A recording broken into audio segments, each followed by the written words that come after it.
Boa tarde a todos. Quem está feliz com Jesus, diga aleluia. Glória a Deus. Como é bom nós estarmos juntos aqui na conclusão dessa conferência da família. Nós estamos muito contentes. Eu quero agradecer de coração a todos os irmãos pelo carinho que nos deram durante esse tempo aqui. Nós fomos tão bem tratados, né, amor? Pastor Marcos, pastora Cristiane, uma salva de palmas aos seus pastores.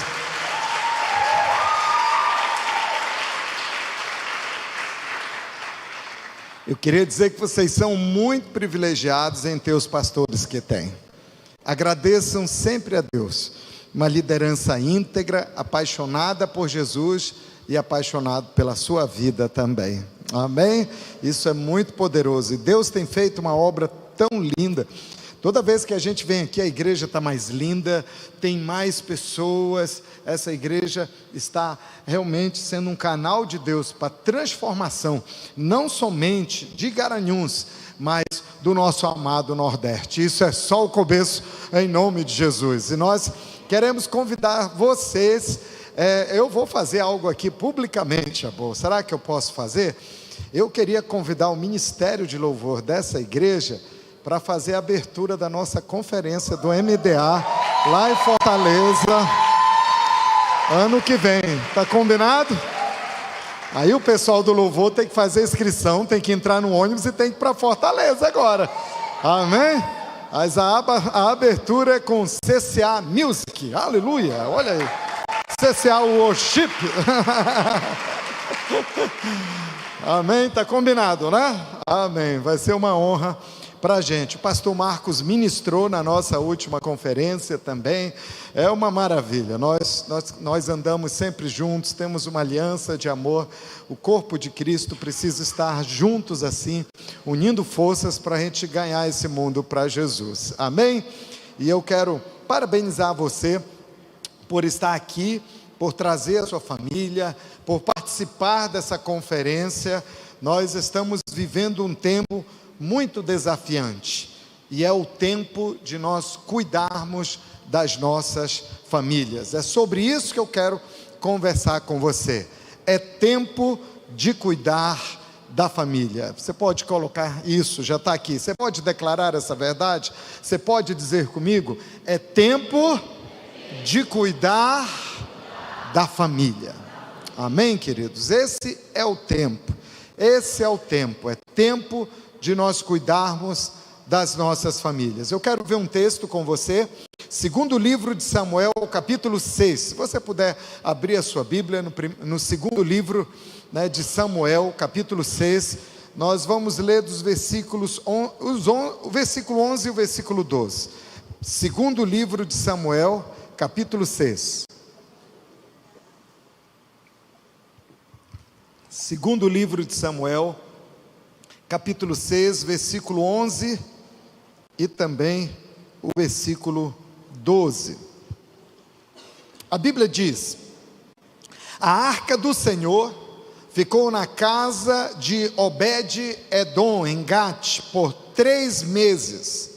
E o Senhor abençoou Obed-edom e toda a sua família. Diga, família. E disseram ao rei Davi: o Senhor tem abençoado a família de Obed-edom, e tudo que ele possui por causa da arca de Deus. Então Davi foi até lá e com grande festa levou a arca de Deus da casa de Obed-edom para a cidade de Davi. Você sabe que a arca do Senhor, ela representava a presença de Deus no meio do povo. Isso acontecia no Antigo Testamento. Era um baú retangular, feito de madeira, revestido de ouro por dentro e por fora. E tanto na Antiga Aliança, como atualmente, a presença de Deus é fundamental na vida da gente. E Davi fica maravilhado com os testemunhos que escuta, vindo da casa de Obed-edom. A arca do Senhor chegou na casa de Obed-edom, passou só 3 meses lá na casa dele, mas foi o suficiente. A família dele prosperou, a família dele foi muito abençoada, a casa dele virou um lugar de milagres, e quando o pessoal abria as redes sociais, só se falava da casa de Obed-edom, as notícias iam longe por causa de Obed-edom, e chegaram as notícias até Davi, e Davi disse: é isso que eu preciso da arca de Deus aqui na minha casa, eu preciso da arca do Senhor na nossa cidade. Então Davi foi até lá, e como rei ele podia fazer isso. Ele trouxe a arca de Deus, ou seja, a presença do Senhor para a casa dele, para o reino dele, para próximo da família dele. E eu quero encorajar você a fazer a mesma coisa. Diga comigo: eu decido levar a presença de Deus para minha casa. Amém? É justamente o que nós precisamos no tempo que nós estamos vivendo. Nós precisamos da presença de Deus na vida da gente. Você precisa da presença de Deus na sua casa, na sua família, no seu ambiente de trabalho. Tudo muda, tudo é transformado, tudo tem um novo sentido quando a presença de Deus está naquele lugar. Nós precisamos da bênção de Deus dentro da casa, dentro da família da gente. Então esse é o tempo de cuidar da família. Você pode dizer mais uma vez: é tempo de cuidar da família? Vamos lá? Eu gostaria de fazer 3 considerações preliminares. Primeira delas é que os pais são os primeiros líderes espirituais da sua casa. Os pais são os primeiros líderes espirituais da sua família, dos seus filhos, e devem ser os primeiros a investir na vida espiritual dos seus filhos, desde pequenos, desde pequeno. Segunda consideração é que nós temos que tomar cuidado, nós temos que ter cuidado, pois aquilo que negociamos hoje pode significar o fracasso de amanhã. Então nós não negociamos os princípios de Deus da casa da gente, nós não abrimos mão disso. Terceira consideração que eu quero trazer: seja comprometido com o propósito de Deus para a sua família. Sustente o testemunho de Deus na sua casa. E eu quero fazer uma reflexão com você hoje, nessa conferência, no encerramento, sobre 3 coisas que Deus projetou para a sua família. Então, eu queria que você pegasse na mão de quem está do seu lado e diga assim: eu quero cumprimentar você, porque você é alguém que decidiu cuidar da sua família. Se preocuparam em dar ao seu filho Isaac uma identidade de herdeiro. Preste atenção, vamos ver essa história aqui. É Gênesis capítulo 21, versículo 10 até o versículo 12. Eu vou aqui na Nova Versão Internacional. Não converse com ninguém, preste muita atenção para você entender esse princípio sobre a identidade. Então Sara, disse a Abraão: mande embora aquela escrava. Está falando de Agar e de seu filho. Então fala: mande embora aquela escrava e o filho dela, porque o filho dessa escrava não herdará com o meu filho Isaque. Abraão ficou muito perturbado com isso, pois se tratava do seu filho. Então Abraão, com essa escrava, Agar, ele tinha um filho chamado Ismael. Você sabe a história. Ismael, Deus havia prometido para Abraão e Sara um herdeiro, e Deus prometeu que eles seriam pais de uma multidão. Você lembra disso? Mas só que demorou demais. Então ele teve um filho com Agar. É sobre esse menino que Sara está falando. E o Abraão ficou muito perturbado, disse: poxa, como é que você manda embora o meu filho? Como é que você faz isso? E ele vai então para a presença de Deus. E Deus, porém, lhe disse: não se perturbe por causa do menino e da sua escrava. Atende tudo o que essa mulher está pedindo. atende tudo o que Sara lhe pedir, porque será por meio de Isaque que a sua descendência há de ser considerada. O que aconteceu aqui? Sara percebeu que Ismael, o outro irmão, ele caçoava de Isaque. Ele ficava brincando com a identidade do Isaque. Então ele caçoava, ele fazia bullying, né? Então ela interferiu. Para quê? Para que a autoestima de Isaque não fosse afetada. E isso comprometesse os planos futuros que Deus tinha para ele. Então ela vem, protege a identidade de Isaque, para que aquilo que é propósito de Deus realmente aconteça na sua vida. Eu pergunto, você tem pai e mãe guardado, protegido a identidade dos seus filhos? Ou você nunca parou para pensar sobre isso? Você se preocupa com isso? Por exemplo, você se importa com as amizades dos seus filhos? Você sabe quem são os amigos dos seus filhos? Você sabe no que pensam os amigos dos seus filhos? Você sabe quem são os amigos que influenciam os seus filhos, que influencia a vida dele? Eu aprendi muito sobre isso com a pastora Rebeca. A pastora Rebeca, ela fazia o seguinte: a pastora Rebeca e o pastor Paulo já tiveram aqui, não já tiveram na conferência da família? E eu me lembro ela contando que ela fez uma noite do pijama na casa dela para os filhos. E ela disse: tragam os seus melhores amigos. Eles falaram: sério, mãe? Ela disse: sério, nós vamos separar os melhores filmes para vocês passarem, os jogos, os filmes, vocês vão passar a madrugada toda fazendo tudo que vocês gostariam de fazer. E eu vou estar com vocês. Eu vou fazer pizza, eu vou fazer bolo, eu vou fazer muito suco, vai ter muito refrigerante, eu vou fazer pastel. Vocês vão passar a madrugada toda comendo aqui. Eles se animaram e trouxeram aqueles que eles consideravam seus melhores domingos e seus melhores amigos. E porque hoje é domingo, aleluia. Então eles levaram seus melhores amigos. Agora, foi uma festa aquela noite, foi uma festa, mas ela estava servindo pizza, ela estava levando ali aquele pudim, mais Coca-Cola, mais pipoca, mais Guaraná, durante a madrugada toda. Mas ela estava ligada no que conversavam os amigos dos seus filhos, ela estava ligada no que eles falavam, como eles se tratavam. E depois que terminou tudo e que todos foram embora, no outro dia eles pararam para conversar sobre esses amigos. E ela começou a conversar com os filhos. E aquele, e aquela, você viu que ele falou tal coisa? Usou tal expressão? E ela foi conversando com os filhos.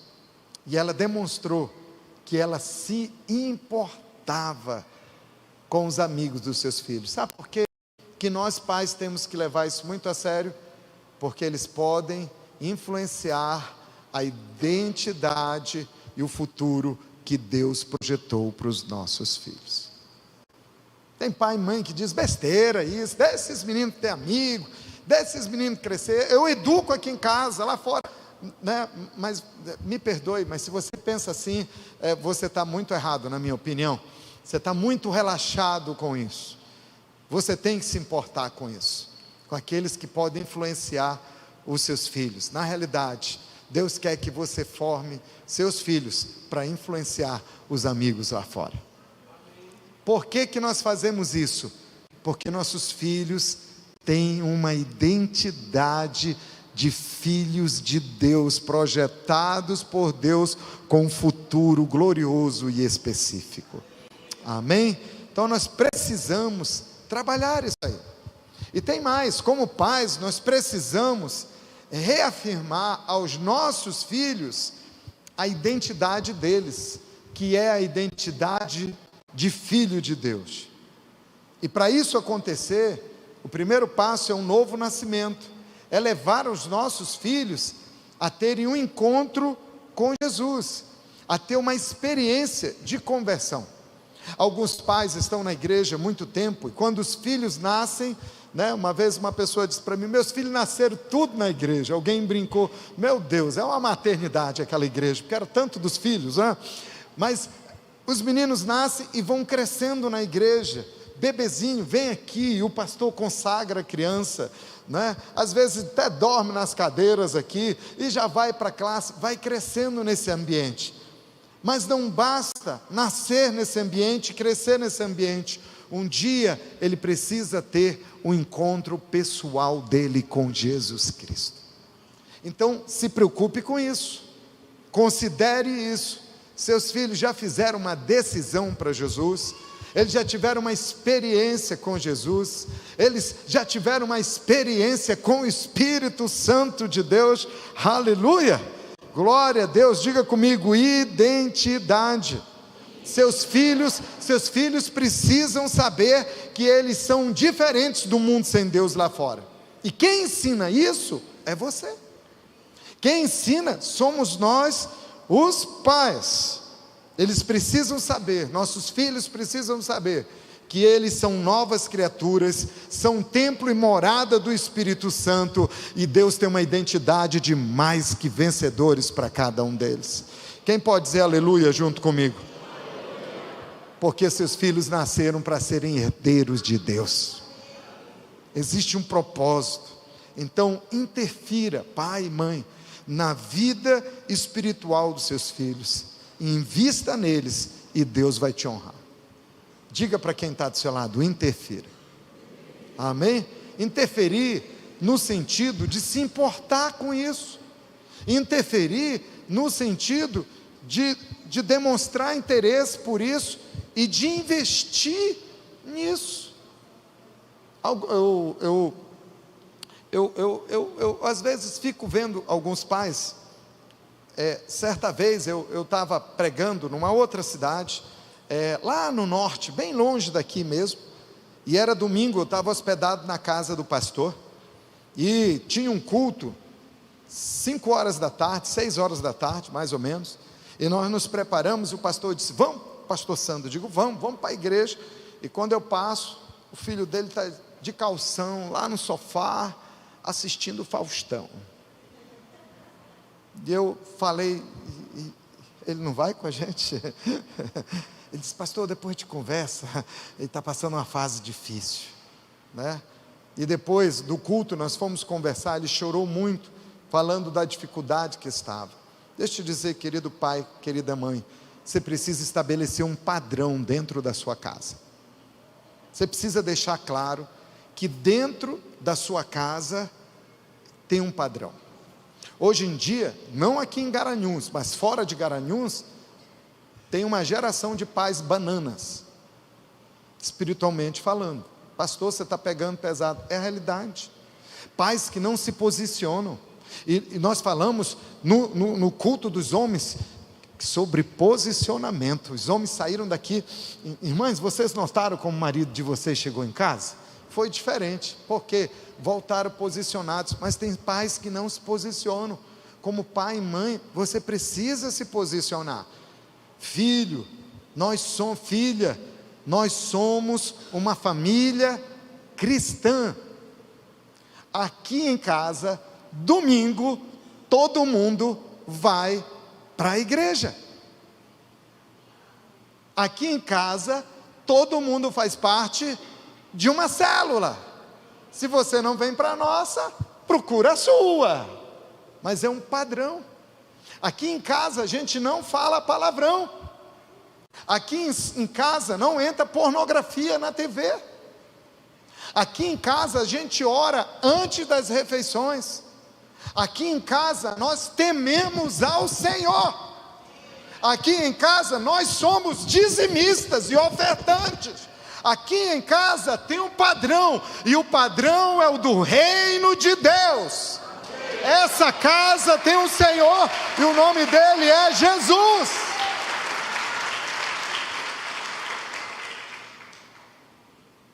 Mas tem pais que colocam a música do Zeca Pagodinho: deixa a vida me levar, vida. E cada um vive de qualquer jeito. Não é assim não, meu irmão. Porque na sua velhice, você pode chorar muito, porque na juventude na criancice, na adolescência dos seus filhos, você não se posicionou e não estabeleceu um padrão dentro da sua casa.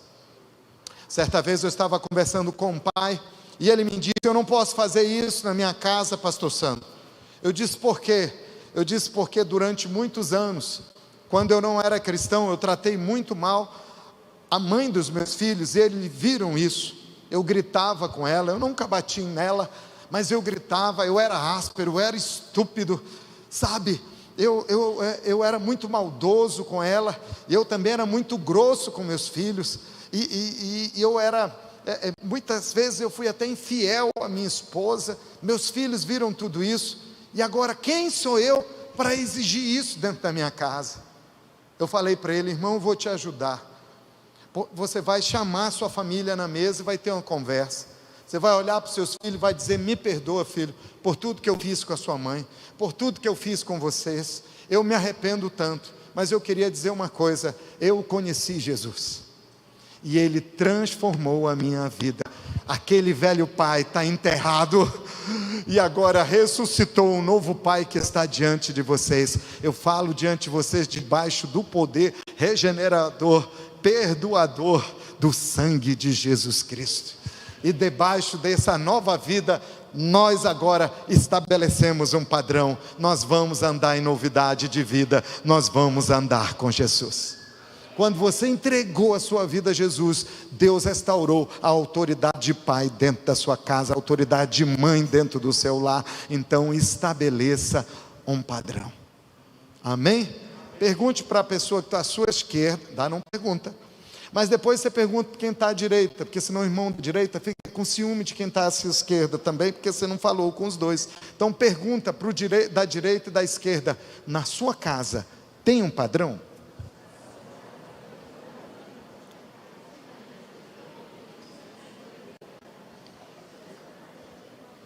Vamos responder todos? Amém? Diga comigo: sim, sim. O padrão é Jesus.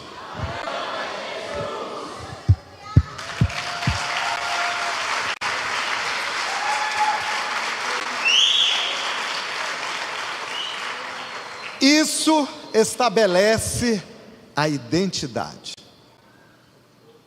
A identidade. A identidade. Segunda coisa que eu quero ver com você se chama valores. Diga comigo: valores. Nós vamos falar agora sobre isso, sobre valores. Os valores são muito importantes, porque os nossos valores determinam as nossas escolhas.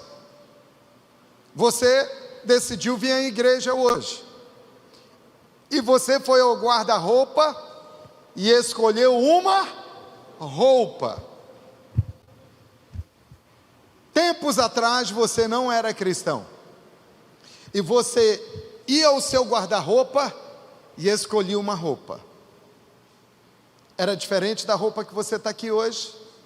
Bem diferente. E o que determinava a forma de você escolher a sua roupa? Era os seus valores. Então hoje, até a forma como você veste transmite os valores que você tem. Por quê? Porque os nossos valores determinam as nossas escolhas. Diga comigo: os meus valores determinam as minhas escolhas. E Deus estabeleceu valores. Deus deixou bem claro o que seus filhos poderiam fazer e não fazer. Vamos olhar juntos? Gênesis capítulo 2, versículo 15. Nós estamos olhando em Gênesis, porque Gênesis é o livro dos começos, é o livro dos inícios, né? Dos começos. Então, vamos lá, Gênesis capítulo 2, versículo 15 ao versículo 17. Você está comigo? Se você estiver comigo, diga: Deus é maravilhoso. Então, Gênesis 2,15, o Senhor Deus colocou o homem no jardim do Éden. Para quê? Para cuidar do jardim e para cultivar, lá no jardim. Versículo 16, o Senhor Deus ordenou ao homem: coma livremente de qualquer árvore do jardim. Versículo 17. Mas, diga comigo, mas não coma da árvore do conhecimento do bem e do mal, porque no dia em que dela comer, certamente você morrerá. Interessante que Deus nos ama tanto que Ele nos deu algo que se chama liberdade de escolha. A gente chama isso também de livre-arbítrio. Alguém está aqui hoje porque você encontrou uma pessoa com um revólver 38, ele colocou na sua cabeça e disse: vá para o CCA, agora, imediatamente, para o CCA. Foi assim que você chegou aqui? Não, foi uma escolha. Então com Deus é assim, Ele nunca vai forçar você a segui-lo, a recebê-lo, a aceitá-lo. Deus nos dá liberdade. Deus nunca vai forçar a barra com você. Deus nunca vai fazer de você uma marionete. Deus te dá liberdade de escolha, e juntamente com os valores, Deus te dá essa liberdade. E hoje nós temos a Bíblia. Quem está com a sua Bíblia aí, levanta a sua Bíblia, aleluia. Se você não está com a sua Bíblia, levante seu celular, se a Bíblia está no celular, aleluia, ou no seu tablet, aleluia. Só não dá para levantar o coração aqueles que dizem que a Bíblia está no coração, amém? Diga: hoje eu tenho a palavra. A palavra traz os valores de Deus para a vida da gente. A palavra nos mostra a vontade de Deus. E andar de acordo com a sua Bíblia, andar de acordo com a palavra, também é uma escolha que nós podemos fazer. Então, escolher a árvore da vida é viver segundo a palavra, mas optar pela árvore do conhecimento é andar segundo a multidão dos desejos. E Deus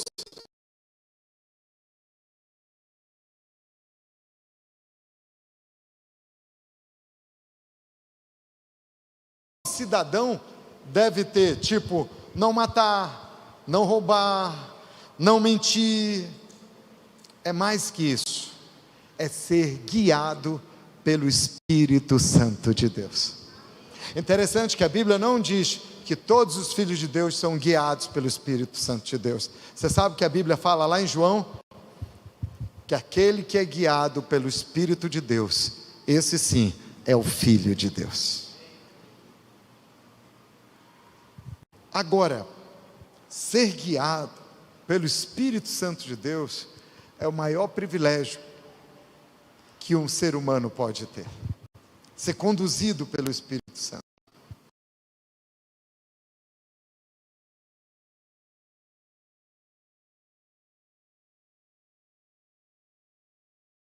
Da mãe, diga comigo, é através da palavra. Então, irmão, não tem atalho. É o estudo da palavra. Leve a palavra para dentro da sua casa. Não, ela não tem só que estar naquele móvel bonito, aberta no Salmo 91 ou no Salmo 23, que é para espantar demônio, diz alguns. Isso é mandiga gospel. Isso não funciona. É a palavra no coração que afasta todo o mal. Mas é levar a palavra para dentro de casa, é estudar a palavra com a sua família. Então decida trazer a palavra de Deus como um manual de vida para a sua família, como guia para a sua casa, como alimento, como alicerce para a sua família. Uma decisão que a gente toma, é levar a palavra para dentro de casa. Outra forma, é através do testemunho prático no nosso dia a dia. Por quê? Porque o nosso testemunho transmite uma mensagem. O nosso testemunho fala. Diga comigo, o meu testemunho fala. Fala para o seu irmão, o seu testemunho. Não, mas tem gente que está falando para o irmão olhando para mim. Não, olha para o seu irmão, bate no ombro dele e diga assim: ei, porque, deixa eu te dizer uma coisa, só interromper um pouquinho, só um pouquinho. Eu queria dizer que você está sentado do lado da pessoa certa. Você sabe quem é a pessoa certa? É aquela pessoa que, se você esbarrar nela, ela grita, glória a Deus. É quando fala algo forte aqui, ela grita e dá uma cutucada em você, aleluia, amém? A pessoa certa é aquela que vai estar intercedendo por você no culto. A pessoa certa é aquela que vai te animar na hora do culto, amém? E quando terminar o culto, vai levar você para comer hambúrguer, pizza, tomar açaí, aleluia. Diga para o seu irmão, você é a pessoa certa.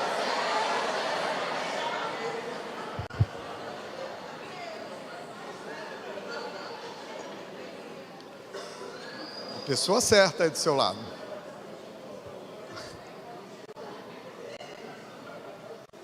Então agora fala para a pessoa certa, o seu testemunho fala.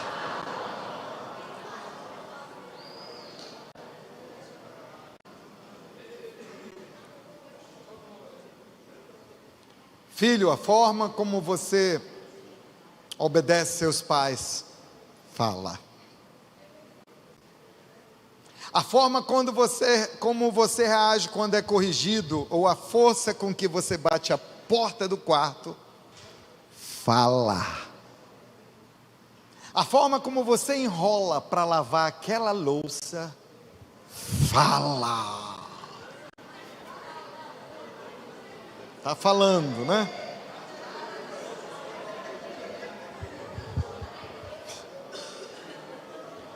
Porque o seu testemunho transmite uma mensagem, ele fala.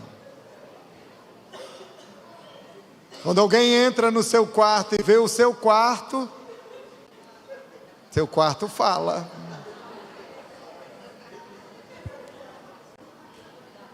Maridão, a forma como você trata a sua mulher, fala. A forma como você se refere às pessoas, isso fala sobre você. A maneira como você lida com o dinheiro, isso fala. Tudo isso fala.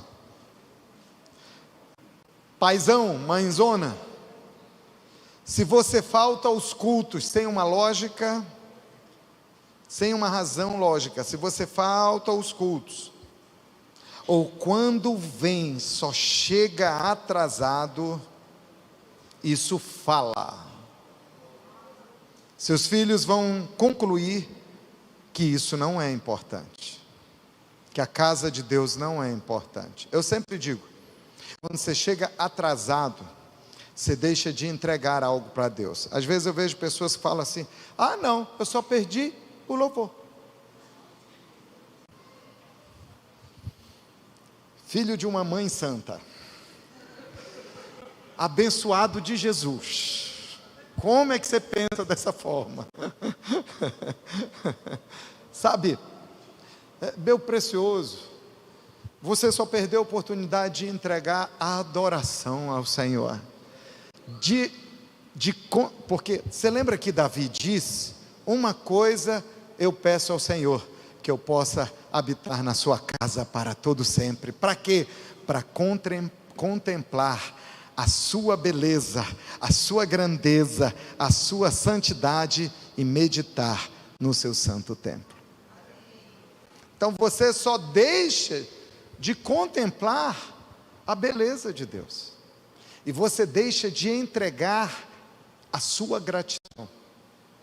Então, quando você chega atrasado, eu sei que às vezes tem coisas que acontecem, às vezes é um problema no carro, às vezes é uma situação familiar, alguém passou mal, em nome de Jesus, isso nunca vai acontecer na sua família, mas a pessoa adoeceu, a sua sogra, a sua mãe, você teve que socorrer, né? Às vezes é uma razão muito séria, e aí não dá para vir, ou se atrasa.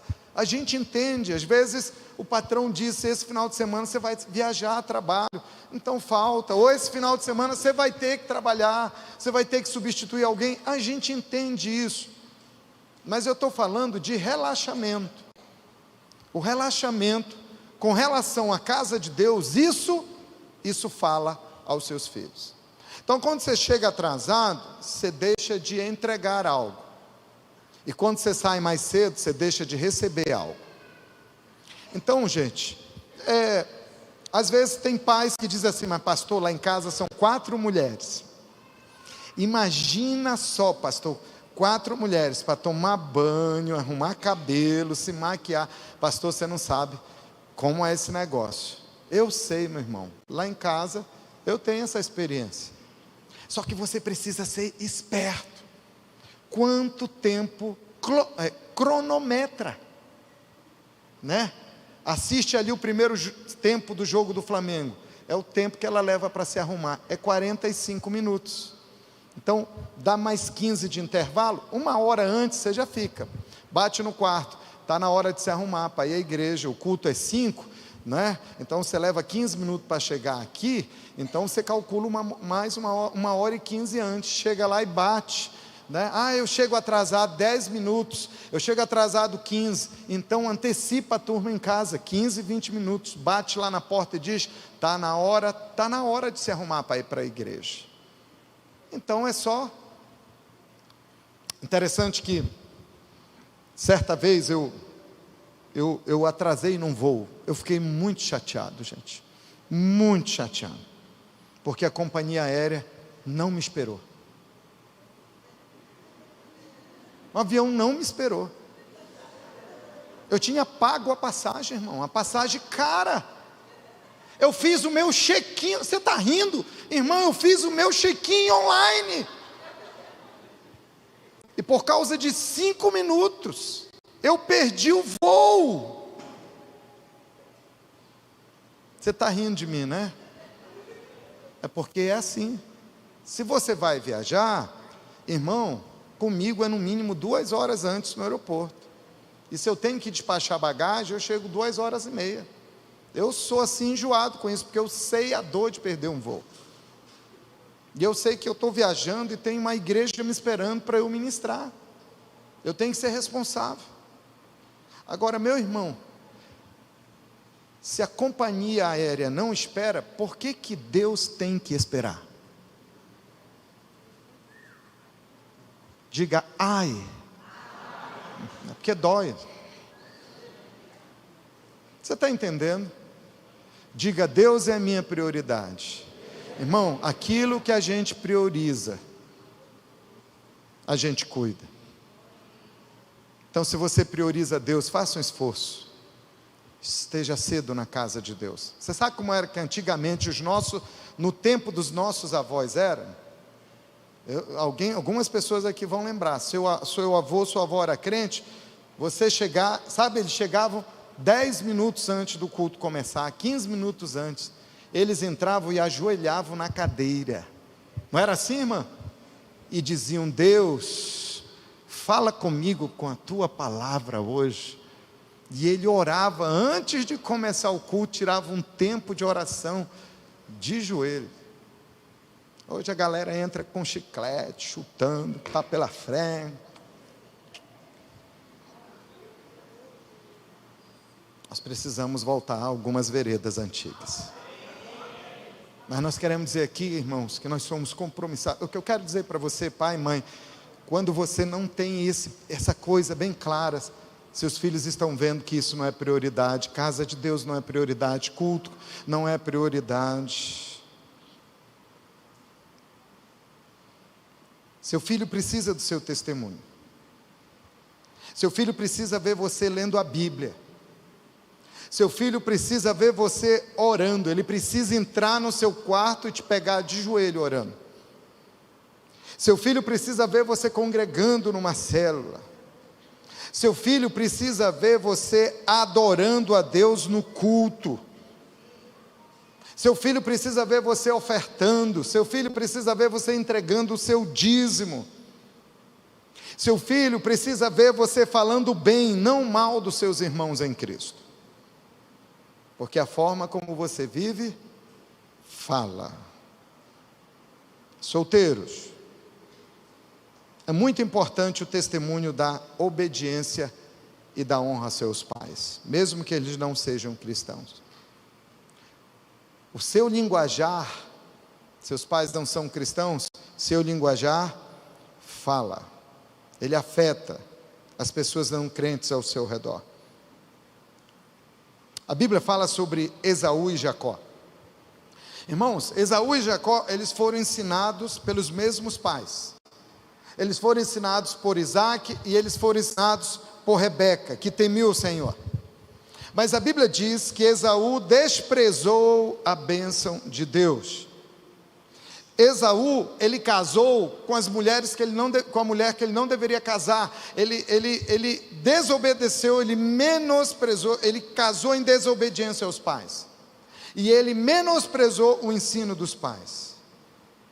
Mas eu acredito que você faz parte de uma outra geração, uma geração que valoriza a herança que Deus te deu.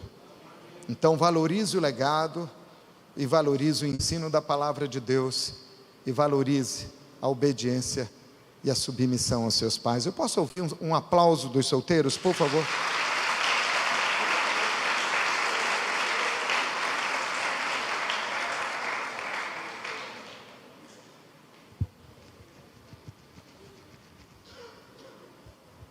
Foi por causa dos seus valores que Moisés não ficou nos palácios egípcios. Foi por causa dos seus valores que Daniel não comeu as iguarias do rei da Babilônia e enfrentou a cova dos leões. Foi por causa dos seus valores que José não levou para a cama a Patifa, a esposa do Potifar. Por causa de seus valores que Sadraque, Mesaque e Abednego enfrentaram uma fornalha ardente. Foi por causa dos seus valores que Esté se apresentou corajosamente ao rei. Foi por causa dos seus valores que a serva de Naamã falou ao profeta sobre Deus. Por causa dos seus valores que Josué disse: eu e a minha casa, nós serviremos ao Senhor. E deixa eu te falar uma coisa, num tempo em que ferozmente o mundo sem Deus ataca as famílias com ideologias totalmente antibíblicas, nós precisamos colocar nessa balança os valores de Deus, os valores da palavra de Deus que nós estamos transmitindo, ou como solteiro aos meus pais, ou como casados aos meus filhos. Efésios 2:10 fala sobre a nossa identidade, sobre os nossos valores. Efésios 2:10 diz: porque nós somos criação de Deus. Diga: eu sou criação de Deus. Efésios diz: porque nós somos criação de Deus, realizada em Cristo Jesus, para fazermos boas obras, as quais Deus preparou de antemão, para que nós vivêssemos elas, para que nós as praticássemos. Esse é o nosso DNA. Uau, uau, uau. Diga comigo: valores. Pega no ombro da pessoa que está do seu lado e diga: você é alguém de valores. Fala para a pessoa certa que vai patrocinar você hoje: você é alguém de valores da palavra de Deus. A pessoa certa está animada com você? Você está sentindo firmeza nela? Terceira e última coisa, chama-se direção. Diga comigo: direção. É algo que Deus planejou para a sua família, para você. Deus deu à humanidade um propósito de vida. Não existe essa coisa de viver sem propósito. Isso fala de direção. Deus tem um propósito de vida para mim, tem um propósito de vida para você. Isso se chama direção. Deus criou o homem à sua imagem e à sua semelhança, para viver eternamente. Esse foi o propósito inicial de Deus. Eclesiastes 3:11. Você pode ler comigo? Vamos lá, vamos ler a Bíblia? 1, 2, 3. Deus, tu...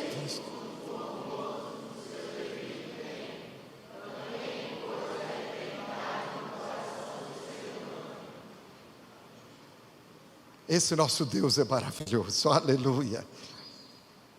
Então, nossa família não pode viver fora desse propósito. Nós temos que trazer essa direção para dentro da casa da gente. Abraão e Sara deram uma direção clara para Isaac. Eles deram, por exemplo, critérios para a escolha de uma esposa. Eles deixaram bem claro para Isaac, que foi o chamado que Isaac fora separado por Deus para um propósito especial. E nós precisamos ensinar a nossa casa e a nossa família a andar na luz, ou seja, de acordo com a palavra de Deus. Salmo 115, versículo 105, todo mundo comigo, 1, 2, 3.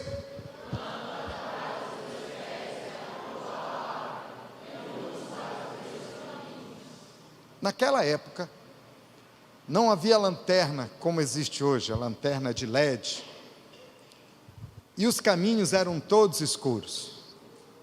Então eles usavam uma lâmpada a óleo, né? E eles amarravam nos pés, uma lâmpada no pé e uma lâmpada no outro.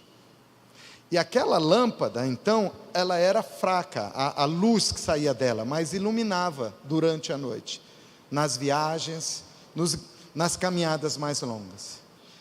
E ela só iluminava o suficiente para dar o próximo passo. Talvez você não entenda tudo, mas porque pela palavra Ele garante o seu próximo passo.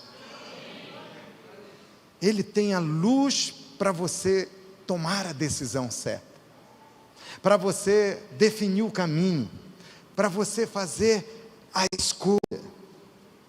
Dar direção é uma das tarefas mais desafiadoras que nós podemos ter, mas nós podemos buscar isso em oração e confiando na fidelidade do Senhor. Quem diz amém comigo? Amém? E eu creio que Deus sempre vai trazer direção para você. Eu creio que Deus tem direção para a sua família. Se você estabelecer a dependência de Deus, de ouvir o coração de Deus no seu espírito, nunca vai faltar direção. E assim como a família de Obed-Edom foi tão abençoada e tão próspera, porque recebeu a presença de Deus na sua casa, eu tenho plena certeza que a sua família também vai ser tomada pela glória de Deus. Você pode ficar em pé, por favor? Nós não encerramos, é só para ficar em pé.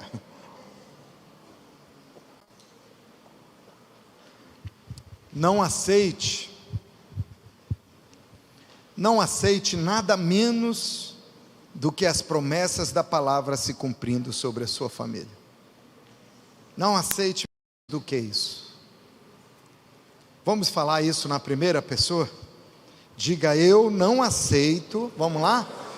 Nada menos do que as promessas de Deus se cumprindo sobre a minha.